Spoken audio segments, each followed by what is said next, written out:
اللہ معاف کرے، توبہ توبہ استغفراللہ، ایسی فتنہ لڑکیوں سے اللہ تعالیٰ ہر کسی کے گھر کو محفوظ رکھے۔ ایسی یہ جگنو ہے، پہلے اپنے بھائی کہتے کہتے جس کو منہ نہیں سوکھتا تھا اس کو جانو بنا لیا، اس کو اپنا یار بنا لیا، ساری زندگی اس سے کام لیتی آئی اور اینڈ میں اسی پہ اپنا حق جمانا شروع کر دیا۔ اور جب بیچارے خرم کے ساتھ شادی ہوئی تو کتنا اچھا وہ لڑکا تھا، ماں کا بیٹا تھا، کس طرح ماں اور بہن کی کیئر کر رہا تھا، شادی کرنی تھی اس نے بہن کو پڑھا رہا تھا، کبھی اس نے اونچی آواز میں بات نہیں کی تھی، اور اس گھٹیا کتی کمینی عورت نے اس کو ایسی گندی دوائیاں پلائیں کہ بیچارے کو ہارٹ اٹیک آ گیا اور وہ مر گیا۔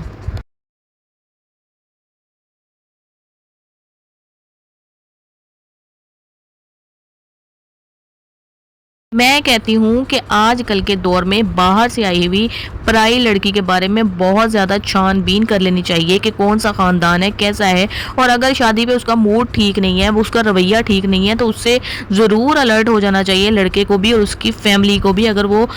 فیملی اس لڑکے سے محبت کرتی ہے، اس سے کنسرن رکھتی ہے، تو ایسی لڑکی کو اس کی زندگی میں مت شامل کریں۔ جلدی طلاق ہو جانا بہت بہتر ہے کہ انسان کی جان ہی چلی جائے۔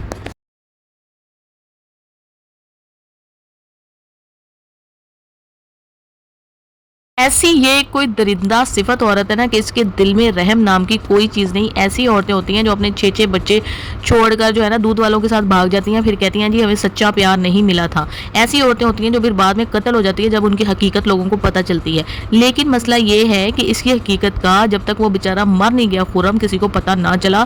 بہن جو ہے وہ وویلا کرتی رہی کیونکہ اس نے ایک دن دودھ میں دوائی ملاتے ہوئے دیکھ لیا تھا، لیکن اس کی کسی نے سنی ہی نہیں کہ بچی ہے یا اس کو پسند نہیں کرتی، تو پتہ نہیں کیوں ایسی باتیں کر رہی ہے۔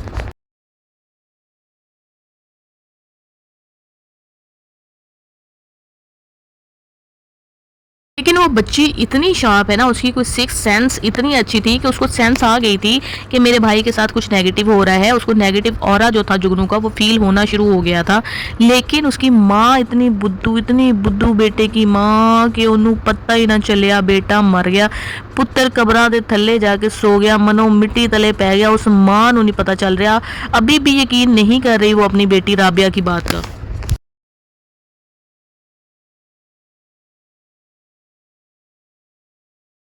اب جی وہ جو جگنو کے ساتھ کی دوسری جو ناگن ہے نا، جو اس کی سہیلی بنی ہوئی ہے، دوسری ناگن جو ڈستی ہے لوگوں کو اس طرح سے، اس کے کہنے پر بھی اور ویسے بھی شاطر اور عیار عورت ہے وہ، اس نے جگنو کو کہہ دیا کہ اب تمہیں کیا مسئلہ ہے کہ تم نے تو زہر دیکھ کر اپنے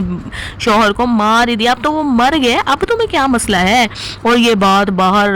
کھڑی ہوئی اس کی ماں سن لیتی ہے۔ لو جی بیچاری کے پیروں کے نیچے سے جب جان نکل گئی ہے، اس نے کہا کہ یہ جگنو جس کو، یہ میری بیٹی جس کی میں وکالت کرتی پھرتی تھی، جس کو میں کسی کو کوئی بات نہیں کرنے دیتی تھی، جس کے لیے میں اتنی ٹینشن لیتی تھی، یہ قاتلہ ہے۔